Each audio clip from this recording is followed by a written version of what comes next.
శివాయ.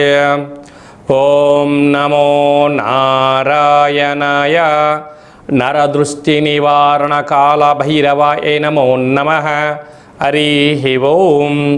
మా ఛానల్కి స్వాగతం. చూస్తున్న వీక్షకులకు ప్రేక్షకులకు ప్రియ కాల భైరవ భగవద్బంధులకి స్వాగతం పలుకుతూ మమ్మల్ని ఎంతగానో ఆదరిస్తూ ఉండబడినటువంటి ప్రియ సోదర సోదరీమణులకు జ్యోతిష్య అభిమానులకు సనాతన ధర్మ సంరక్షణ అందరికీ కూడా వైశాఖ మాస పూర్ణిమ శుభాకాంక్షలు.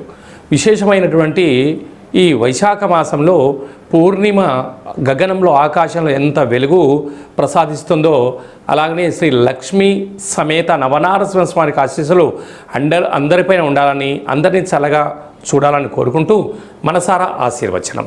ద్వాదశ రాశుల్లో గ్రహ గమనాలు వీక్షింపచేద్దాం. 1/5/2026 నుండి 15/5/2026 వరకు ద్వాదశ రాశిలో గ్రహ గమనాలు వీక్షింపచేద్దాం.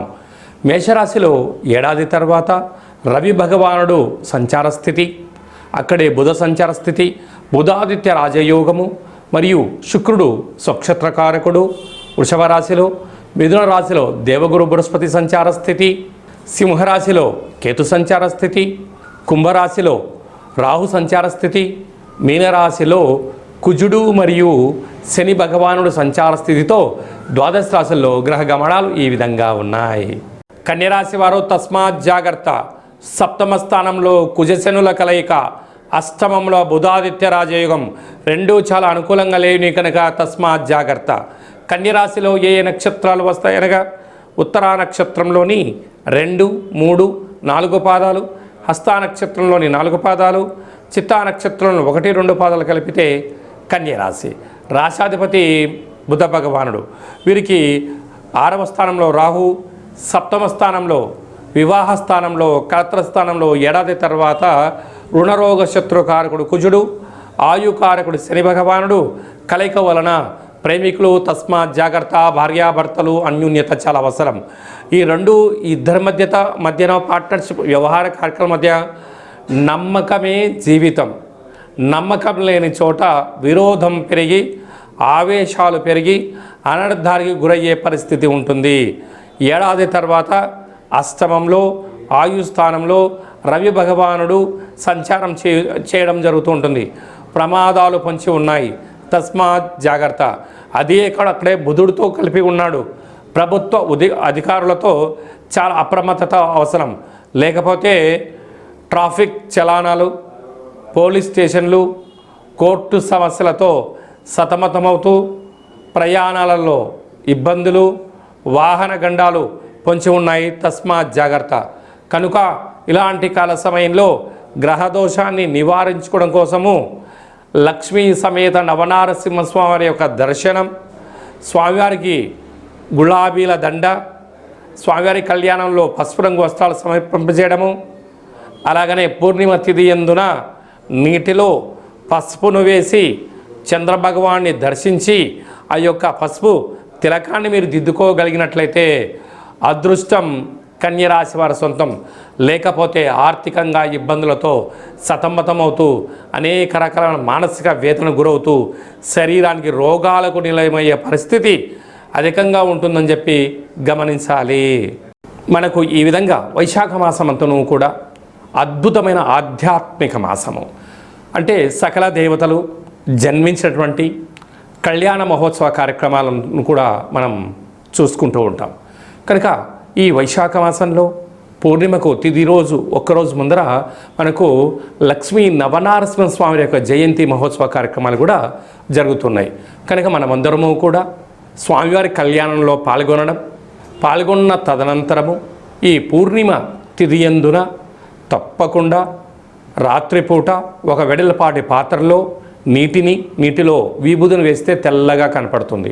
అందులో నుంచి చంద్రుని దర్శించగలిగినట్లయితే ఆ చంద్రుని చూస్తూ మీ కోరికలు కోరుకొని ఈ యొక్క సంపూర్ణమైనటువంటి చంద్రుడి దర్శనం చేసినటువంటి ఈ యొక్క క్షీరసాగరంతో సమానమైనటువంటి ఈ యొక్క విభూది జలాలను తలపైన చల్లుకున్నట్లయితే తదనంతరం ఒక మామిడి వృక్షానికి పోసినట్లయితే అఖండమైన అష్ట కష్టాలు తొలగిపోయి అష్టైశ్వర్య ప్రాప్తి కలుగుతుందని చెప్పి గమనించాలి. మనము ముఖ్యమైన పండగల గురించి క్లుప్తంగా సవివరంగా సంపూర్ణంగా తెలుసుకుందాం.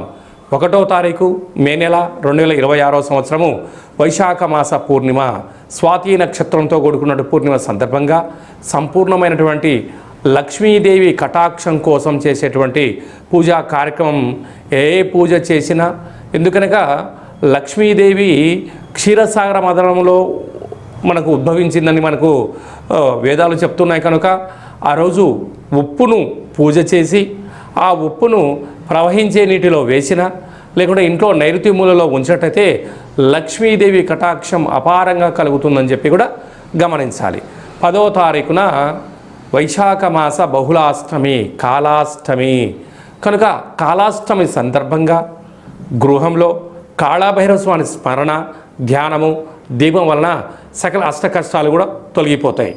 12వ తారీఖున హనుమాన్ జయంతి కనుక మనకు రామతత్వానికి భక్తి తత్వానికి హనుమంతుడు స్వామివారే కనుక ఆ రోజు హనుమంతుల స్వామివారికి తమలపాకుల పైన శ్రీరామ శ్రీరామ అని రాసి 100 ఆకుల పైన సింధూరంతో రాసి ఆయనకు మాలను సమర్పించినట్టయితే సకల భూత ప్రేత పిచాచ సకల శనిగ్రహ దోషాలు సంపూర్ణంగా తొలగిపోతాయని చెప్పి గమనించాలి. అలాగనే మీ వ్యక్తిగత జాతకం తెలుసుకోవాలనుకుంటున్నారా? మీ యొక్క పేరు, పుట్టినటువంటి తేదీ, నెల, సంవత్సరం, పుట్టిన సమయం రాసి వాట్సాప్ ద్వారా పంపించగలరు. అలాగనే డేట్ ఆఫ్ బర్త్లో లేనటువంటి వారు మీ యొక్క పేరు, మీ యొక్క ఫోటోను వాట్సాప్ ద్వారా పంపించగలిగినట్లయితే గవ్వళ ద్వారా, రమణ శాస్త్రం ద్వారా, కాళభైరవ ఉపాసన చేత భూత భవిష్యత్ వర్తమానాన్ని తెలియజేయడం జరుగుతుంది.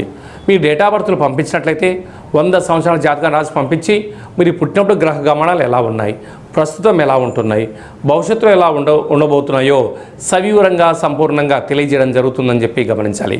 అపాయింట్మెంట్ తీసుకొని సంప్రదించగలరు. అందరికీ శుభాన్ని, జయాన్ని, ఐశ్వర్యాన్ని, ఆనందాన్ని ప్రసాదించాలని మనసారా ఆశీర్వచనం.